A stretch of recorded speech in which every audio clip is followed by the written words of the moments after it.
பக்கியா life style நம்ம சேனலில் பார்க்க வரையில் இருக்கும் ஹார்ட்லி வெல்கம். ஸோ ரொம்ப நாளைக்கு அப்புறம் ஒரு மினி விலாகோட இன்றைக்கி நான் உங்களை மீட் பண்ண வந்திருக்கேன். இன்றைக்கி மினி விலாகில் வந்து ஸ்பைஸியான ஒரு ரெசிபி இங்கே ஷேர் பண்ணியிருக்கேன். அது மட்டும் இல்லாமல் ஒரு சூப்பரான முட்டை மிட்டாயும் இங்கே வந்து நான் ஷேர் பண்ணியிருக்கேன். நிறைய ஹேர் பேக் போட்டு நான் வீடியோஸ் போட்டிருக்கேன். அதில் இன்றைக்கி ஒரு ஹேர் பேக் நான் வந்து ட்ரை பண்ணேன் நியூவாக. ஆனால் இந்த வீடியோ நான் வந்து எடுக்கல. ஸோ நான் வந்து என்ன ஹேர் பேக் யூஸ் பண்ணுறேன் ரெகுலராக அப்படின்றதுக்கு கீழே வந்து ஸ்க்ரீனில் டிஸ்கிரிப்ஷனில் கொடுத்துருக்கேன். ட்ரை பண்ணி பாருங்கள். அந்த ஹேர் பேக் ரெகுலராக யூஸ் பண்ணிங்க அப்படின்னா ஹேர் க்ரோத் ரொம்பவே நல்லாயிருக்கும். இப்போ நியூவாக யூஸ் பண்ணுற இந்த ஹேர் பேக் வந்து சீக்கிரமாக நான் வீடியோவாக போஸ்ட் பண்ணுறது ரிசல்ட் எப்படி இருக்குன்னு பார்த்துட்டு வீட்டில் ரெகுலராக வந்து நான் யூஸ் பண்ணுற மாய்ஸ்சர் மட்டுமே போட்டு சிம்பிளாக ஒரு லிப்ஸ்டிக் அண்ட் பாடி ஃபுல்லாகவே மாய்ஸ்சர் அப்ளை பண்ணிக்குவோம். சிம்பிளாக ஒரு சின்னதாக ஒரு பொட்டு வச்சுக்குவேன். ஸோ இதுதான் பார்த்திங்கன்னா என்னுடைய வீட்டில் இருக்கிற அவுட்லுக்கு. ஏன்னா நம்ம வீட்டில் இருக்கும் போது சன்க்ரீம் இல்லைனா மாய்ஸ்சர் இது ரெண்டுமே நம்ம ரெகுலராக யூஸ் பண்ணோம். பட் எங்கிட்ட சன்க்ரீம் வந்து காலி ஆயிடுச்சு. அதனால் வந்து மாய்ஸ்சர் மட்டுமே அப்ளை பண்ணியிருக்கேன்.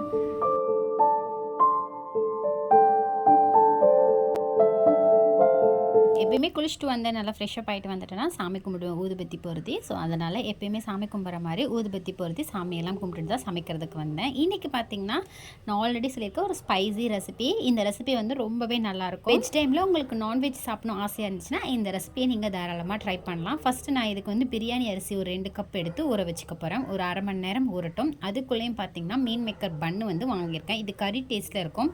அந்த கறி ரெசிபிக்கு வந்து 2 சீக்ரெட் மசாலா சேர்ப்போம். ஃபஸ்ட்டு நான் இந்த மீன் மேக்கர் பண்ணை வந்து ஹாட் வாட்டரில் நல்ல ஒரு 2 செகண்ட் பாயில் ஆனோடனே அதை அப்படியே ஆற வச்சிடலாம்.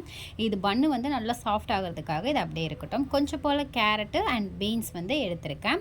ஒரே ஒரு கேரட்டும் ஒரு 10 பீன்ஸ் அளவு இருக்கும். இது கூட பச்சை மிளகாய் வெஜிடபிள்ஸ்லாம் வந்து நான் எனக்கு என்ன சைஸ் பிடிக்குமோ அந்த அளவுக்கு கட் பண்ணி எடுத்துக்கிறேன். அங்கே வந்து வெஜிடபிள்ஸ்லாம் பார்த்தோன்னா பெரிஞ்சி கிடையாது. ஒரு நார்மலான பிளெயின் ரைஸை கொஞ்சம் டேஸ்ட்டாக எப்படி ரெடி பண்ணுறது அப்படின்றத இங்கே ஒரு மசாலா ரெடி பண்ணி நான் இங்கே ஷேர் பண்ணியிருக்கேன். ஸோ காய்கறி எல்லாமே கட் பண்ணி எடுத்தாச்சு. புதினா வந்து கொஞ்சமாக தேவைப்படும். அதனால் புதினாவும் வந்து ஆஞ்சி எடுத்துக்கிட்டேன். இந்த ரெசிபி வந்து இன்றைக்கி நான் குக்கரில் தான் மேக் பண்ண போகிறேன். நீங்கள் டம் பிரியாணி மாதிரியும் ரெடி பண்ணலாம். குக்கரில் இதுக்கு தேவையான அளவு எண்ணெயும் ஒரு ஸ்பூன் வந்து நெய்யும் சேர்த்துக்கலாம். எண்ணெய் நல்லா காஞ்சோன்னா ஒரு 2 பட்டை, கொஞ்சமாக சோம்பு, நம்ம பொடிசாக கட் பண்ணியிருக்கிற 2 வெங்காயம், இது கூட 2 பச்சை மிளகாயை சேர்த்துக்கிறேன். ஆனியன் கூடையே சேர்த்து வெஜிடபிள்ஸுமே வந்து ஆயிலில் வந்து ரோஸ்ட் பண்ண போகிறேன். இன்னுமே டேஸ்ட்டு நல்லாயிருக்கும் அந்த மாதிரி பண்ணோம் அப்படின்னா. ஏன்னா நம்ம வந்து சாதம் ரெடி பண்ணும்போது அந்த வெஜிடபிளோட பச்சை ஸ்மெல் வராது. ஸோ பொடிசாக கட் பண்ணியிருக்கிற உருளைக்கிழங்கு, கேரட், பீன்ஸு, பச்சை பட்டாணி இது எல்லாத்தையுமே வந்து இதோட சேர்த்து நல்லா மிக்ஸ் பண்ணி விட்டுடலாம். சேர்த்துருக்க வெஜிடபிள்ஸ் எல்லாமே எண்ணெயில் கொஞ்சம் நேரம் வேகட்டும்னா அப்படியே விட போகிறேன். இதுக்கு அடுத்து பார்த்திங்கன்னா கொஞ்சமாக முந்திரி வந்து சேர்க்க போகிறேன். முந்திரி அப்பப்போ சாப்பிட்ட கடிப்படுற மாதிரி இருக்கட்டும் சொல்லி ஒரு 10 முந்திரி சேர்த்துருக்கேன். ஒரு மிக்ஸி ஜாரில் 10 பூண்டு, ஒரு பெரிய துண்டு இஞ்சி, ஒரு பச்சை மிளகாய், கொஞ்சமாக வந்து புதினா சேர்த்துருக்கேன். ஆல்ரெடி சொல்லியிருப்போம் சீக்ரெட் மசாலா, அந்த மசாலா தான் இது. இதில் நான் எந்த ஒரு தண்ணியும் சேர்க்காம நார்மலாக வந்து அரைச்சி எடுத்துக்கிறேன். மெயினாக வந்து பூண்டு வந்து தோல் உரிச்சிட்டு சேர்க்க வேண்டாம், அப்படியே சேர்த்துக்கோங்க. இப்போ நம்ம வந்து காய்கறி எல்லாம் வந்து ஒரு 10% அளவுக்கு குக் ஆகிருக்கு. இந்த டைமில் என்ன பண்ணணும் அப்படின்னா நம்ம அரைச்சி எடுத்துருக்க புதினா, பூண்டு, இஞ்சி, பச்சை மிளகாய் எல்லாத்தையுமே இதோடய சேர்த்து விட்டுறணும். இது கூடயே இதுக்கு தேவையான அளவு உப்பு, கொஞ்சமாக பார்த்திங்கன்னா சீரகம் ஒரு ஸ்பூன் அளவுக்கு சேர்த்து விட்டுக்கிறேன். எப்பயுமே வந்து வெங்காயம் வதங்கி காய்கறி எல்லாம் வந்து எண்ணெயில் வதங்கணுன்னா இந்த மசாலா வந்து ரெடி பண்ணிக்கோங்க.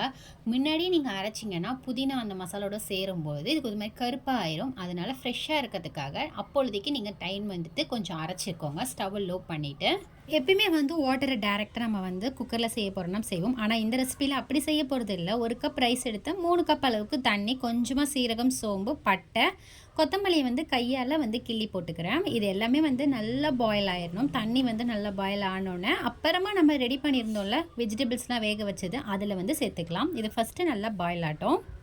ரைஸ்க்காக வேக வச்சிருந்த தண்ணி வந்து நல்லா பாயில் ஆகிடுச்சு. கலரும் டெஃபினெட்லி சேஞ்ச் ஆகிடுச்சு. இதை வந்து வேக வச்சிருந்த வெஜிடபிள்ஸ் இருக்கலாம் அதில் வந்து சேர்த்து மிக்ஸ் பண்ணி விட்டுக்கிறேன். இந்த டைமில் உப்பு பார்த்தலன்னா இன்னும் கூட கொஞ்சம் உப்பு சேர்த்துக்கலாம். ஊற வச்சிருக்க அரிசியை இதோட சேர்த்து விட்டுறேன். உங்களுடைய அரிசியோட அளவை பொறுத்து நீங்கள் தண்ணி வச்சுக்கோங்க. நான் இங்கே வந்து பிரியாணி அரிசிக்கு 1க்கு வந்து 1ன்னு சொல்லாமல் 1.5 லெவலில் வந்து வச்சுருக்கேன். ஸோ உங்களுக்கு 1க்கு 1 கரெக்டாக இருக்கும்னா அந்த அளவுலேயே வச்சுக்கலாம். ஸோ இதை குக்கர் போட்டு மூடி ஒரு 3 விசில் வரைக்கும் வச்சுக்கிறேன். அந்த அளவுக்கு இது நல்லா வெந்து வரட்டும். கீழெல்லாம் வந்து கொஞ்சம் கூட அடிப்பிடிக்காது வாட்டரில். ஸோ உங்களுக்கு அடிப்பிடிக்கும் அப்படின்னு உங்கள் குக்கர் அடிப்பிடிக்கிற மாதிரி இருந்துச்சு அப்படின்னா சிம்பிளாக ஒரு மெத்தட் சொல்கிறேன், அதை ட்ரை பண்ணி பாருங்கள். பிரியாணிலாம் ரெடி பண்ணுறதுக்கு முன்னாடி குக்கரில் கொஞ்சமாக தண்ணி விட்டு அதை நல்லா பாயில் பண்ண விட்டுருங்க. பாயில் பண்ணோன்னா அந்த தண்ணியை தூக்கி கீழே ஊற்றிட்டு அப்புறமா மேக் பண்ண ஸ்டார்ட் பண்ணுங்கள். கொஞ்சம் கூட அடி பிடிக்காது. இப்போ வந்து மீன் மேக்கர் பன் வச்சு ஒரு கறி ரெசிபி தான் ரெடி பண்ண போகிறேன். இது வந்து ரொம்ப நல்லாயிருக்கும். இதுக்கு நான் பன்னு வந்து சுடுதண்ணில் ஊற வச்சுருந்தேன். இது எல்லாத்தையுமே தண்ணி இல்லாத அளவுக்கு நல்லா கையால் புஷ் பண்ணி பிழிஞ்சு எடுத்துக்கிறேன். கொஞ்சம் கூட வந்து தண்ணி இருக்கக்கூடாது, அந்த அளவுக்கு நல்லா இதை வந்து பிழிஞ்சு எடுத்துக்கிறேன். இந்த பக்கம் நம்மளுடைய மாஸான வெஜிடபிள் புழா வந்து க்ரீன் மாஸ் வந்து ரெடி ஆகிட்டுருக்கு.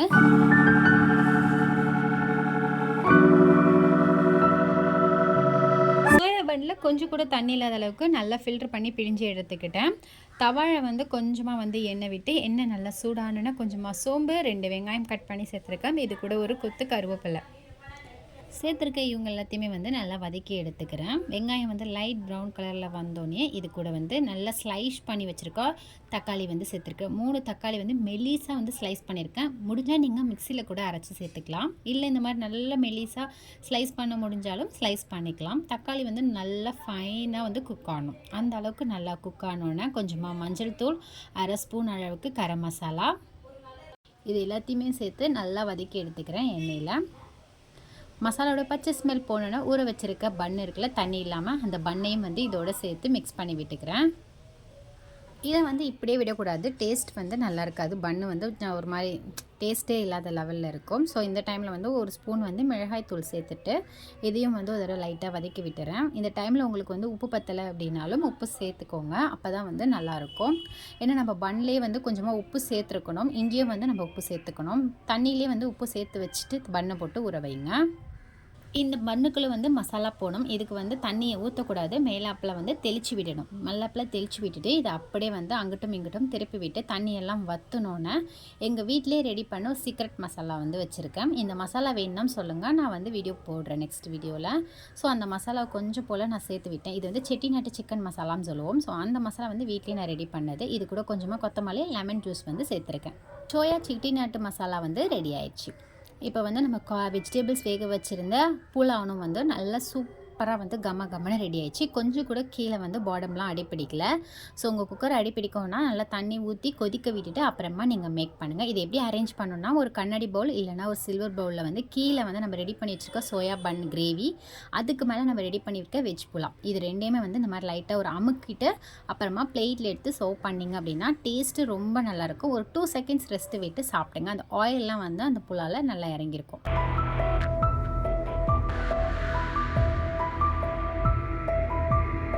லஞ்ச் எல்லாம் முடிச்சோன்னா பாத்திரம் எல்லாமே கலந்துச்சு. ஸோ அந்த பாத்திரம்லாம் கழுவிடலாம் அப்படின்னு சொல்லிட்டு எல்லா பாத்திரமே எடுத்து போட்டு கழுவ ஆரம்பிச்சிட்டேன்.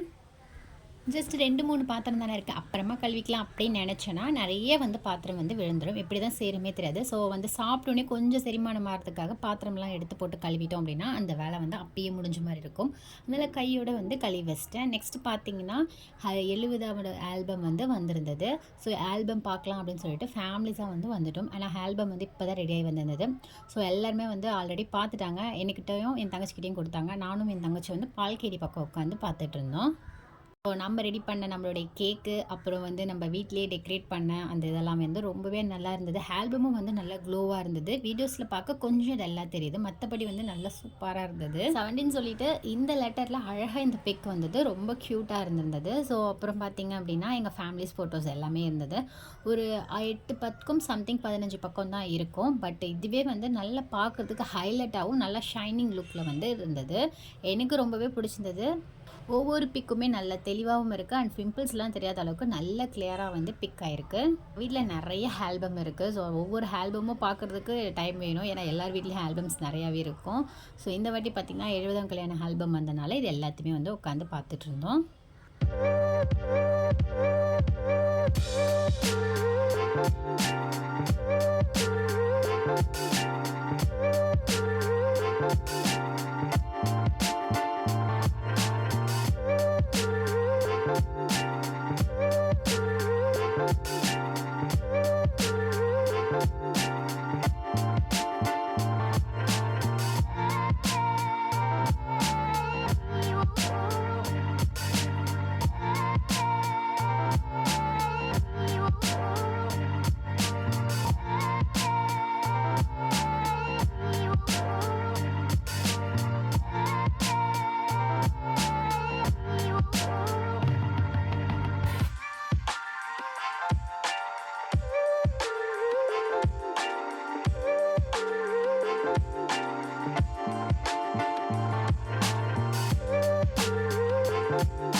நெக்ஸ்ட் டே ஈவினிங் போல் முட்டை மிட்டாய் ட்ரை பண்ணேன். இந்த முட்டை மிட்டாய் செய்கிறதுக்கு 20 பாதாம்னு சுடுதண்ணியில் போட்டுக்கலாம்.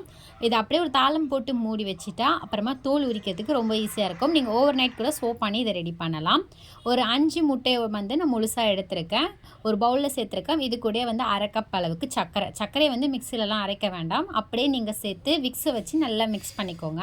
சர்க்கரை வந்து கரையணும். எலக்ட்ரிக் பீட்டர், மிக்ஸி இது எதுவுமே நீங்கள் வந்து யூஸ் பண்ணக்கூடாது. முட்டையும் சர்க்கரையும் நல்லா விக்ஸில் வந்து மிக்ஸ் பண்ணோன்னே முட்டையும் சர்க்கரையும் வந்து கரைஞ்சி இந்த மாதிரி லிக்விட் ஃபார்மில் ஆயிரும். இது அப்படியே வந்து ஒரு ஓரமாக இருக்கட்டும். நம்ம ஆல்ரெடி ஊற வச்சிருந்தால பாதாம் அதை வந்து தோலெல்லாம் வந்து ரிமூவ் பண்ணிக்கலாம். எக்ஸ்ட்ராஸாக இருக்கிற இந்த தண்ணியெல்லாம் வந்து பாதாம் மட்டும் தனியாக எடுத்துகிட்டு தண்ணியை வந்து தனியாக எடுத்துடலாம். பாதாமை மட்டும் இப்போ தோல் இல்லாத அளவுக்கு உரித்து எடுத்துக்கிறேன். பாதாமை ஜஸ்ட்டு கையில் எடுத்து 2 கட்டை விரலுக்கும் நடுவிரலுக்கும் வச்சு புஷ் பண்ணோம் அப்படின்னா அந்த ரிமூவ் ஆயிரும் தோல். ஈஸியாக வந்து உரிக்கிறதுக்கும் ரொம்ப ஈஸியாக இருக்கும். பாதாம் எல்லாத்தையும் வந்து உரிச்சு எடுத்துகிட்டு வந்தாச்சு. இது அப்படியே வந்து ஒரு மிக்ஸி ஜாரில் சேர்த்துக்கலாம். இது கூட வந்து 2 ஏலக்காயும் கொஞ்சமாக வந்து தண்ணியும் சேர்த்துருக்கேன். இதை நல்லா வந்து ஸ்மூத் பேஸ்ட்டை வந்து கிரைண்ட் பண்ணி எடுத்துக்கலாம். பாதாம் வந்து இந்த அளவுக்கு நல்லா ஸ்மூத் பேஸ்ட்டாக வந்து அரைச்சிருக்கணும். இது அப்படியே ஒரு ஓரமாக இருக்கட்டும். முட்டையும் சர்க்கரையும் போட்டு நம்ம மிக்ஸ் பண்ணி வச்சுருந்தோம்ல அதில் வந்து கோவா சேர்த்துக்கலாம். ஒரு 200 கிராம் வந்து கோவா சேர்த்துக்கிறேன். ஸ்வீட் இல்லாத கோவா வந்து சேர்த்துக்கோங்க. எல்லா ஸ்வீட் கடையிலையுமே கிடைக்கும். சொல்லி வச்சிங்கன்னா கோவா எடுத்து வைப்பாங்க ஸ்வீட் இல்லாமல். அந்த கோவா வந்து கையிலே உதிர்த்து விட்டு இந்த முட்டையில் வந்து சேர்த்துக்கலாம். சர்க்கரையும் முட்டையும் ரெடி பண்ணி வச்சுருந்தோம்ல அதில் சேர்த்துக்கலாம். இது கூட வந்து நம்ம அரைச்சி வச்சுருக்க பாதாம் லிக்விடையும் வந்து இதோட சேர்த்துக்கலாம். முட்டை சேர்த்துருக்கனால நான்வெஜ் ஸ்மெல் அடிக்கும். அந்த ஸ்மெல்லை கண்ட்ரோல் பண்ணுறதுக்காக நான் வெனிலா எசன்ஸ் வந்து கொஞ்சமாக சேர்த்துருக்கேன். ஒரு விக்ஸ் வச்சு இது எல்லாத்தையுமே நல்லா வந்து மிக்ஸ் பண்ணி எடுத்துக்கலாம். கட்டி இல்லாத அளவுக்கு நல்லா ஸ்மூத் பேஸ்ட்டாக வந்து மிக்ஸ் பண்ணி எடுத்துக்கிறேன். நம்ம என்ன தான் மிக்ஸ் பண்ணாலும் கொஞ்சம் திப்பியாக வந்து கிடக்க தான் செய்யும். இதை வந்து இப்போ நம்ம ஸ்டவ்வில் மாற்றிக்கிட்டு நம்ம ரெடி பண்ணும் போது இது நல்லா லிக்விட் ஃபார்மில் வந்து கரைஞ்சி வந்துடும். ஸோ அதனால் ஒரு நான்ஸ்டிக் பேன் வந்து ஸ்டவ்வில் வச்சுருக்கேன். நம்ம ரெடி பண்ணி வச்சுருக்க இந்த லிக்விட் அதோட சேர்த்து கைவிடாமல் கொஞ்சம் கொஞ்சமாக கலரிக்கிட்டே இருங்க. இது கூட வந்து ஒரு 2 டேபிள் ஸ்பூன் அளவுக்கு நெய்யும் சேர்த்து நல்லா கைவிடாத அளவுக்கு கிளறிக்கணும். நம்ம சேர்த்துருக்கிறது எல்லாமே நல்லா இந்த மாதிரி லிக்விடாகி கொஞ்சம் திக்கான பதத்துக்கு வந்துடும். அந்த டைமில் வந்து ஸ்டவ் ஆஃப் பண்ணிவிட்டு இதை நல்லா கூல் டவுன் ஆனோன்னே ஒரு கேக் ட்ரேயில் வந்து இதை மாற்றிக்கிறேன். உங்கள்கிட்ட வேறு ஏதாவது டிஃபன் பாக்ஸ் இருந்தால் கூட அதில் மாற்றிக்கலாம். ஆனால் அதில் வந்து கொஞ்சம் நல்லா நெய் தடவிட்டு இதை சேர்த்துக்கோங்க.